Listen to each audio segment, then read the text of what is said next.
पंडित दीनदयाल उपाध्याय की आज 105वीं जयंती है। बीजेपी आज पूरे प्रदेश में जयंती मना रही है। इस मौके पर रांची में पंडित दीनदयाल उपाध्याय की प्रतिमा पर बीजेपी के वरिष्ठ नेताओं ने माल्यार्पण किया। पूर्व सीएम रघुवर दास, सांसद संजय सेठ, विधायक सीपी सिंह, विधायक समरेलाल, विधायक एसबीपी मेहता, पार्टी के प्रदेश महामंत्री आदित्य साहू, प्रतिमा समेत कई नेताओं ने माल्यार्पण किया है। मीडिया से बात करते हुए दीपक प्रकाश ने कहा कि सर्वदलीय बैठक में शामिल होने के लिए मुख्यमंत्री का पत्र मिला है। पार्टी विचार विमर्श कर इस मुद्दे पर निर्णय लेगी। दीपक प्रकाश ने कहा कि अच्छा होता मुख्यमंत्री अन्य विषयों को लेकर भी केंद्र जाते तो अच्छा होता। देखिए, आज भारत के लिए नहीं बल्कि विश्व के लिए एक ऐतिहासिक दिन है। पंडित दीनदयाल उपाध्याय जी एक ऐसे मनीषी के रूप में एक सैद्धांतिक राजनीतिक सिद्धांत को प्रतिपादित किया जिसको हम एकात्म मानववाद कहते हैं, अंत्योदय कहते हैं, और उनके सपनों को साकार करने समाज के अंतिम सीढ़ी में बैठा हुआ व्यक्ति का कल्याण तब होता है जब भारतीय जनता पार्टी की सरकार केंद्र में होती है और राज्य में होती है। और लगातार प्रधानमंत्री की जितनी योजनाओं को देखिएगा गांव, गरीब, किसान, मजदूर, नौजवानों के लिए, और इसका सीधा और सीधा संबंध दीनदयाल जी के प्रेरणा से ये सरकार चलती है हमारी, चाहे केंद्र की सरकार हो चाहे राज्य की सरकार हो। और छोटे राज्य की कल्पना 1952 में दीनदयाल जी ने की थी, आत्मनिर्भर भारत की बात दीनदयाल जी ने की थी, स्वदेशी की बात दीनदयाल जी ने की थी। इसलिए सारे विचारों को ये सरकार नीचे जमीन तक उतारने का काम कर रही है।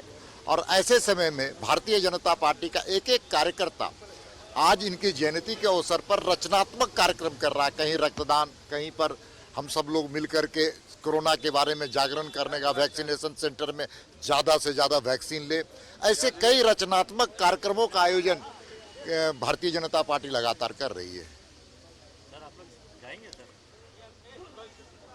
कल मुखपत्र मुझे प्राप्त हुआ है।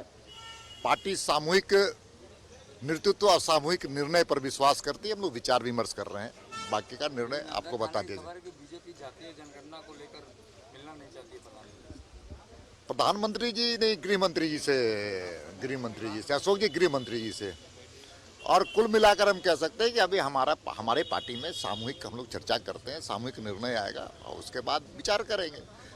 लेकिन मुख्यमंत्री जी को अच्छा रहता कि मुख्यमंत्री जी अन्य मुद्दे, जैसे यहाँ पर कानून व्यवस्था लचर है, धर्मांतरण की समस्या है, इन समस्याओं को भी, धर्मांतरण की एक बहुत बड़ी समस्या झारखंड में, इन समस्याओं को भी लेकर के केंद्र के पास जाना चाहिए था। किस प्रकार से उग्रवादी घटनाएं बढ़ रही है उस पर भी विचार किया जाना चाहिए।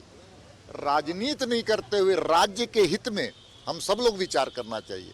लेकिन राजनीति से इस प्रकार की स्थिति पैदा हो रही है कि राज्य में कानून व्यवस्था लचर हो रही है, विकास की शून्यता है।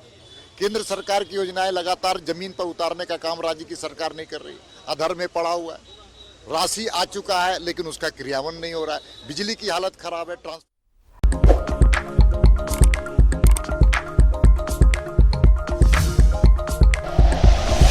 Like and share videos, subscribe करें हमारा चैनल और प्रेस करें बेल आइकॉन। न्यूज़ 11 भारत, सच है तो दिखेगा।